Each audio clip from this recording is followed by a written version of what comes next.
Oh, it's on camera.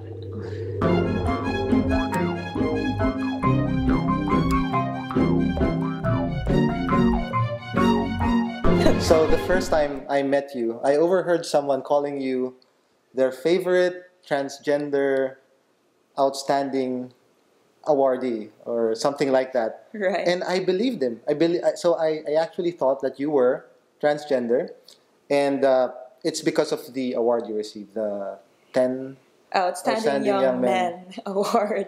And there's no such award that's particularly called 10 Outstanding Young Women. No. At some point they called it Young People, and then they reverted back to Why did they revert it back to? I mean, I think they think that men is like the man, human. Yeah, human being. Okay. So it's more encompassing. That's still pretty sexist. It is, yes. I did relay that to the JCs, but they said that, they've considered it before, but they reverted back to the old. Now you can talk all you want about complaining about that award. Well, I think I have to be fair. I've articulated my position. But to be honest, I don't mind being called their favorite transvestite sociologist. I don't particularly find it offensive. Transvestite. Of course, that's different from a transgender. Like, there are a lot of these things that a lot of Filipinos are still unaware about. And that brings us to what we're going to talk about today. The Jennifer. Right. I emphasize Jennifer because that is her name. Jennifer Laude. You don't want to do the air quotes like Jennifer Laude. Yeah, like the... Also known as, Jeffrey Laude, also known as Jennifer, or Jeffrey, who also calls herself Jennifer. Absolutely. I mean, that's just plainly insulting. Right. I agree. I mean, people should be called by the name they want to be called. So. Okay. And a lot of people would sympathize with that. Like, whatever name you want to be called. Like, if you have a nickname that you prefer, then sure, people would have no problem with that. But the other more important issue of self-determination, like determining whether you're a man or a woman. Right. People have a really big problem with that, or a lot of people. Yeah. So it's if you want to see, of course, if you want to see all the vitriol about this issue, like, you just have to read one of the articles and then move to the comment section. Yes. And it's all there. It's still very much disgusting. And I've been very frustrated reading the comments because I had this impression that generally in the Philippines, I mean, we always rank well in these indices on tolerance with LGBT and women's rights as well. But when I read these comments, it kind of reveals that we've got a long way to go. So it kind of makes me reflect. So if we do so well in all these indices, how bad is it in other countries? So that's even more depressing. Yeah. So I don't know. I mean... It's good that this issue has started a conversation about this. I mean, it's good that the newspapers have started debating the pronouns to be used, and a lot of op-ed pieces have been published about, I think Inquirer today published an op-ed that says her name is Jennifer, yes, so I think that's a good thing. Do the link. Oh, yeah, right. There you that go. Article. That's my most graceful attempt to do that. But yeah, so I think it's a good thing to that extent. But I think on balance, it's still a very frustrating. It is. I mean, it doesn't mean that we are more progressive than our neighboring countries, which is really not so hard to do, that we don't have some work to do. Yeah. I mean, there's still a lot of work that needs to be done. Right. And so the issue, for those of you who aren't familiar, what happened was, allegedly, of course, it's still allegedly, nothing has been proven yet, and that's also a very important issue here.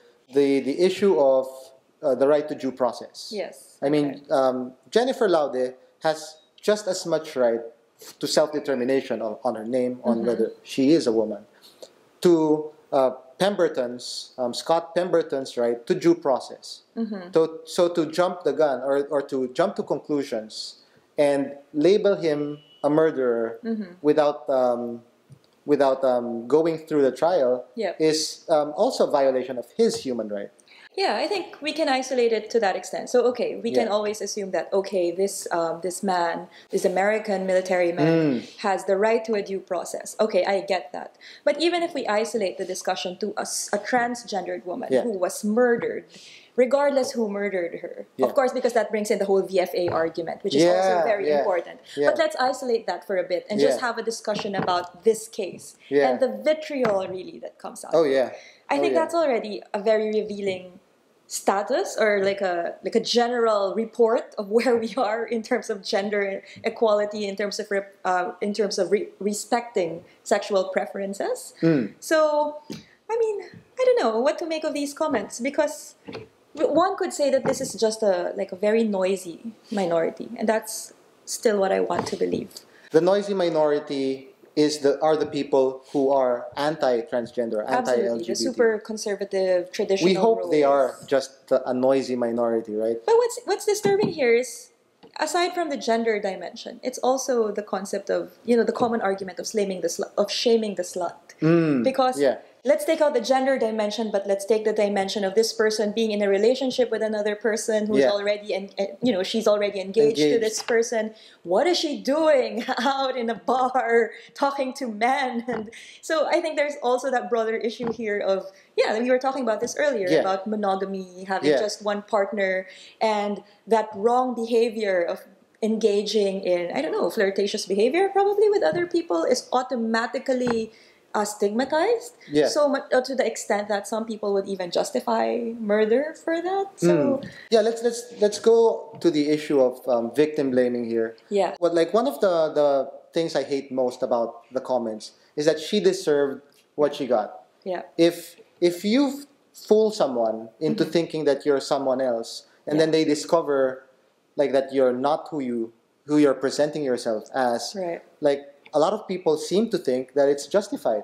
That murder is never justified. Or some people deserve it more than others. Yeah, absolutely. And I think it has also something to do with the way Jennifer was killed. I mean, that was brutal. I mean, of course, we hear a lot of cases of rape. Some people get stabbed, some people get shot. But this specific case is a case of a person whose head was dumped in a toilet bowl, which is really a huge sign of disrespect. Like, there was really this sense of disgust, maybe, or of anger. Like, so, I mean, of course, a while ago I was saying we kind of also have to divorce the issue of gender here, but it's very much integral to the case, which makes it a hate crime for some people, because the way the murder was committed. It was kind of like he was trying to send a message. Exactly. I mean, of course, we don't know if that's what he was trying to do, but if you were trying to send a message that I hate your identity, like, that's the way you do it. Okay, for those of you who aren't so familiar with the issue and you're too lazy to read this wonderful link. Okay, this link about the alleged what allegedly happened. Like, Jennifer Laude was at a bar, and she and one of her friends invited Scott Pemberton to their motel room, and allegedly it was here that Scott discovered that she was transgender, and allegedly he drowned Jennifer in the toilet. Okay, so now that we're all on the same page, the brutality, hate crimes. Let's go to the topic of hate crimes. What makes a hate crime different from any other crime? Well, I think it's something directed at the person's particular identity. So, for example, if you target immigrants, for example, and you specifically, there's an element of shaming and an element of stigmatizing that particular group because of their particular identity claims, that would make it a hate crime, I think. And in this case, it's the case of gender. And there's a particular symbolic aspect to how they are offended. So it's not just a particular form of crime or murder where, for example, you get another person's purse and get stabbed along the way. I mean, this is a standard crime. But a hate crime tries to send a message of disapproval against someone's identity claims. So I think that is what defines it in a non-legalistic but more sociological way. And if you want to see the justification for the distinction of hate crime, just read the comments. Again, a lot of people do think that Jennifer deserved what she got. Yeah, and I think one of my most favorite arguments here is Jennifer was killed twice here. She was killed by the murder itself, but she was also killed by all of these hateful, spiteful comments.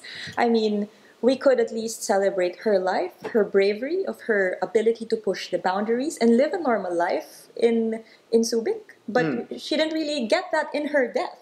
So it's almost as good as killing her again, given that her legacy is very much demeaned by all of these comments. So I think it's the argument about it takes a village to kill a transgendered or a transgendered woman, and it's very disturbing. And then there are, of course, the dimension of sex work or prostitution. Yeah. Like there's so much intersectionality in this issue. Yeah. Like there's already the feminism, the LGBT, course, transgender issues, and then of course as if prostitutes deserve to be killed. there's that. Like if you behave in a certain way, Right. you know, you deserve certain treatment or even violence and murder. And there's just like you've already said several times, there's still a long way to go. There's still a lot of work to be done, and even the cheating. Ah, yes. Even the issue of cheating. She was cheating on her fiance, who she sent a video just a few hours before she was killed, and then this happened, and then you're cheating on your fiance, your would-be husband, therefore you deserve what you got. I mean, it just emphasizes the kind of conservative culture that we have in this country, that there's only one kind of relationship that's approved of by everyone. There's a man, there's a woman, just the two of them loving each other. Who are meant to be virtuous. Who are meant to be virtuous. So it could very well be that they have a certain agreement that they're not sexually monogamous, that they're only emotionally monogamous, and that's also okay. Of course, we're only speculating here. We're only speculating here, but what we do see is that people have a tendency to judge people based on the norms that they've what they consider to be a good, acceptable relationship, and anything that's outside those boundaries of a virtuous, heterosexual, monogamous relationship, anything outside that bounds is worth stigmatizing and condemned, and probably whatever actions beyond that can be deserving of harm from other people. So it's rather so this very complex issue, like you couldn't have chosen a more complex, nuanced issue than the transgender issue. And like I said, the intersectionality brings up a lot of other related issues. And it's an opportunity to raise awareness about these issues, about the LGBT community, the transgender community. But other groups are also using it as an opportunity to bring their agenda into it. Like you mentioned already, the Visiting Forces Agreement. And this happened, and therefore the Visiting Forces Agreement is wrong, and America is Satan. Like, of course, there are those people who opportunistically use this to further their agendas. Of course, you can't blame them. I mean, that's what advocacy groups do. They try to see the relationship of certain causes to theirs. But what do you think of this? I agree, actually, because it's not as if these are isolated cases. There are a lot of systematic cases, not just with the case of the Nicole issue, with the Subic rape case. I mean, systematically, we can see here that these visiting forces agreements, these joint military exercises, are never productive if there's an asymmetry of power. And since we were talking about intersectionality already, we must not lose sight of the issue of ethnicity here. Because this is also a Filipino fair-skinned woman who was allegedly attacked by a white, heterosexual, probably American man, right? So there is that intersectionality of who's the more superior, more powerful person in this context. So, I mean, I get the critique about opportunism, and a lot of people are making that claim. But I think this is just part of the many critiques on the VFA, and this is one manifestation of a dangerous agreement where there is an asymmetry of power between two nations. And it was really just upsetting for me when our president said, well, crimes happen everywhere, and this crime must not reflect the broader benefits we get from the VFA. Of course, security experts have different opinions on the subject, and I'm not particularly an expert on this topic. But at least from the standpoint of a Filipino whose fellow Filipina was hurt on this matter, and I have my president saying that, well, crimes are committed everywhere, I just feel offended. Like, my president does not stand up for a murdered person.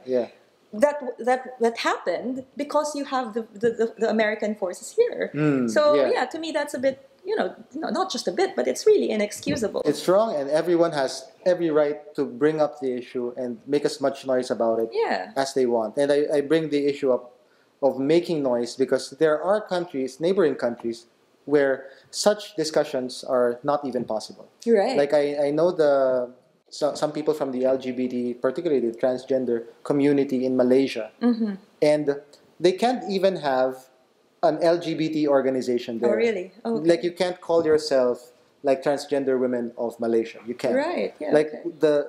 the way they do it, they work around it, is they call themselves TLGB. Together, life gets better. I That's love it. yeah. So that's what the acronym stands for, because they Yeah. couldn't use the LGBT acronym because Right. that's just not allowed. And criticizing like the conservative government, the conservative culture will Sure. get you in a lot of trouble. Sure. And yeah. we're just lucky. Again, it's only relative to our more unlucky neighbors. We're lucky in the Yeah. sense that we can talk about these things. Activism and advocacy can happen. Right. And this is an opportunity that people should not let pass up. Yes, and of course, this can also be, I mean, speaking of opportunism, or maybe to change that a bit, let this be an opportunity to have a more formal acknowledgement of the plight of LGBTs. Yeah. I mean, until now, the anti-discrimination bill is still a bill, and why is it stuck there?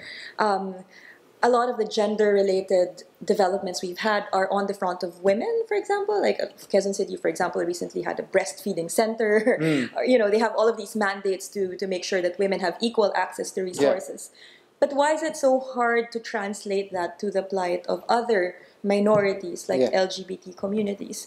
And I think that is where the distinction lies. If women are finding it so hard to lobby for these institutionalized benefits, then how much more for a sexual minority? So a discussion is good, of course. It's always a good starting point. But for it to be meaningful on the realm of politics, then something institutional has to happen. And we're very far from that.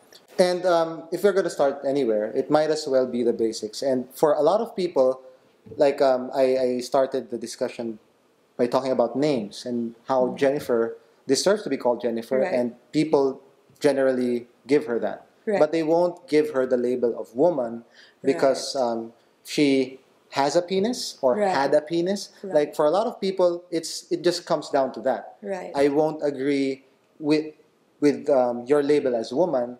I mean, okay, you call yourself a woman, but for me, you're not, because you had or have a penis. I think we are still in that intellectual regime that biology still predominantly essentialism determines who we are as people.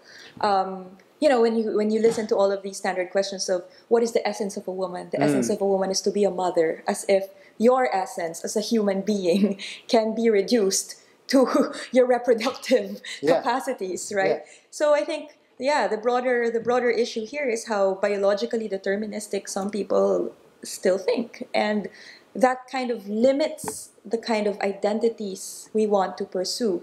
And you know, I had this big discussion with some of my LGBT colleagues in the academe, and we were talking about rights. Is it a right to claim a sexual identity? Because you know, we also have to be very careful in terms of saying, well, some rights are rights because without it you die.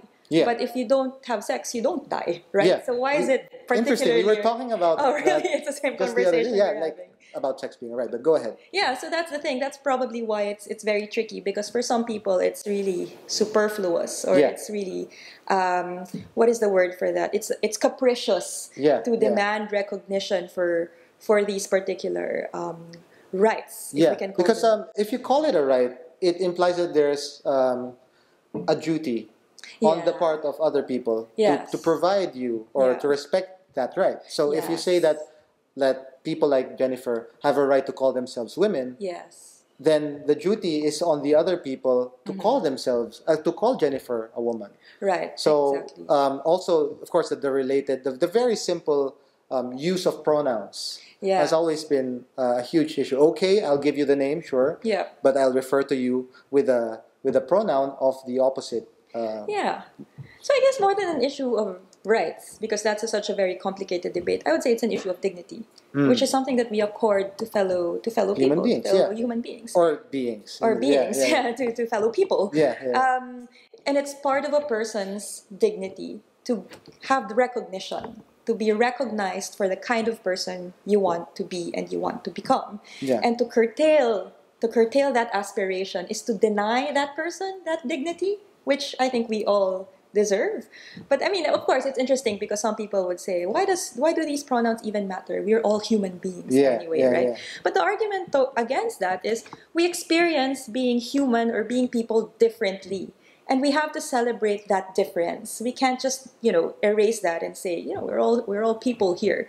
We are people because we have these differences. And to deny that pronoun, I think, is to deny that person's dignity. So it is more of an issue of dignity, I think, more than rights. Yeah, and it's identity. I mean, people can live, but whether they live with dignity, with integrity, or whether it's a life worth living. Yeah. I mean, it's coming out of the closet. Yeah. Just that. Yeah. Just something as simple as being true to yourself, or admitting that you have a certain sexuality. Yeah. And imagine just how hard it is for transgender people, transgenders. They're not used to the body that they were born in. Like that's I mean, just imagine how hard it is for someone. I personally cannot imagine that. Yeah. Because it's such a unique experience. It's probably why it's so hard for a lot of people to be sympathetic. When some people would say that, for example, I am a woman trapped in a man's body. And some people would say, Arte mo naman, that's so capricious. I mean, live with the organs you have. Yeah. But it's something that we probably should learn more about through these narratives and through these stories who've done a transition from being a man to a woman or a woman to a man. Because I could not possibly comprehend it because I haven't gone through that experience. But I can imagine how difficult it is to be trapped in a body that you cannot really live with. Yeah, and again, we cannot imagine because we do not live that experience. Exactly. So the best thing that we can do is listen to these men and women who are living through that experience. Yes. And it's just very unfortunate that it has to come to this before such a level of awareness is raised. Yeah. But here we are, and let's just take what we can, learn what we can, and how do we move this forward? Like as advocates, as activists, or just as regular people who I wouldn't be surprised if it's the first time that people learn about the distinctions of transvestite or transgender, or that such a thing is even possible. If you want to learn the distinctions, look at this website. Yeah, there's a very there's a gender-bread graphic that's very helpful, not only in the transgender issues, but like on the nuances of not only gender identity, there's gender expression, and so on and so on. So there are also other links. Read about LGBT issues. Yeah. The LGBT Pride March is coming up. When is it? And when is the December? It's always on December. Right. Okay. The Quezon City one is here's a link. And then there was one in UP after the Pep Squad thing happened. Yeah, that's we were there. It was fun. And here's a link to a video of our marching there. And of course, we will march in full force at the Pride March in December and all other Pride marches this year and next year. And one activity that you can do to support LGBT identity is to come out for your LGBT friends, or and we will do just that.